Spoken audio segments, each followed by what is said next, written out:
Double glazing incredible ভিজুয়ালিটি এবং যার পাশাপাশি নেচারের সাথে কানেক্ট করে রাখে, এবং তার পাশাপাশি ওইটা কিভাবে সাউন্ড প্রুফের কাজ করে, এই বিষয়টা আপনাদেরকে আজকে আমি আমার প্র্যাকটিক্যাল ফিল্ড থেকে তুলে ধরতে চাচ্ছি। দেখুন এইখানে আমরা কিন্তু 4 পার্ট স্লাইডিং ডোর ইনস্টল করেছি। তার পাশাপাশি এখানে দেখেন ডাবল গ্লাস জর্জিয়ান বার, যেটা সাউন্ড রিডিউসিংয়ের কাজ করে, এবং ওইটা গ্রে কালার প্রোফাইলের সাথে কম্বিনেশন করে আমরা গ্রে কালার জর্জিয়ান বার দুইটা গ্লাসের মধ্যবর্তী স্থানে ইনস্টল করেছি।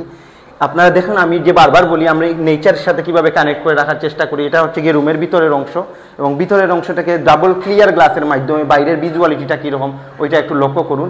এখন আমি আপনাদেরকে ওইটা দেখাবো ওইটা কীভাবে সাউন্ড রিডিউসিংয়ের কাজ করে, যেটা অত্যন্ত কার্যকরী ভূমিকা পালন করে সাউন্ড রিডিউসিংয়ের জন্য।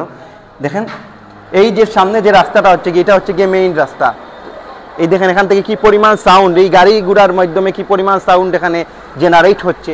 এই সাউন্ডের পলিউশনের কারণে বা সাউন্ডের প্রবলেমের কারণে ঘরের রুমের মধ্যে যারা বসবাস করে তারা ওই সাউন্ডের জন্য অনেকটা বিরক্তিকর ভাব ফুটে ওঠে বা বিরক্তি ভাব ওদের মধ্যে ফুটে ওঠে।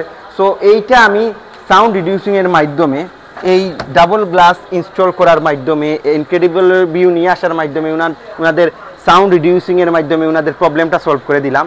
এবং আমাদের ডাবল গ্লেজিং ইনস্টল করার পর এটা কীভাবে ইনক্রেডিবল ভিজুয়ালিটি শো করছে বাইরে থেকে আপনারা দেখলে বুঝতে পারবেন। আমি আবারও বলছি, এটা হচ্ছে গিয়ে grey colour 4 part 1, 2, 3 and 4 part sliding door. এটা আপনি যে কোনো দিক থেকে খুলতে পারবেন। এই দিক থেকে ইচ্ছা করলে খোলা যাবে বা ওপেন করা যাবে, এবং ওই দিক থেকেও ইচ্ছা করলে ওপেন করা যাবে। এটার মধ্যে আবার আমরা নেটও দিয়ে থাকি, মাস্কিউট নেট, যেটা মশার থেকে বাঁচার জন্য এটা মাস্কিউট নেট ব্যবহার করে থাকি। সো এই ভিডিওটি দেখার পর যারা আমার ডাবল গ্লেজিং প্রোডাক্ট আপনাদের বাসা বাড়িতে ইনস্টল করতে চান তারা অবশ্যই আমার কমেন্ট বক্সে কমেন্ট করুন। বিস্তারিত আপনাদেরকে আমি আমার প্র্যাকটিক্যাল ফিল্ড থেকে হোক বা ভিডিওর মাধ্যমে হোক জানানোর চেষ্টা করব। ধন্যবাদ সবাইকে।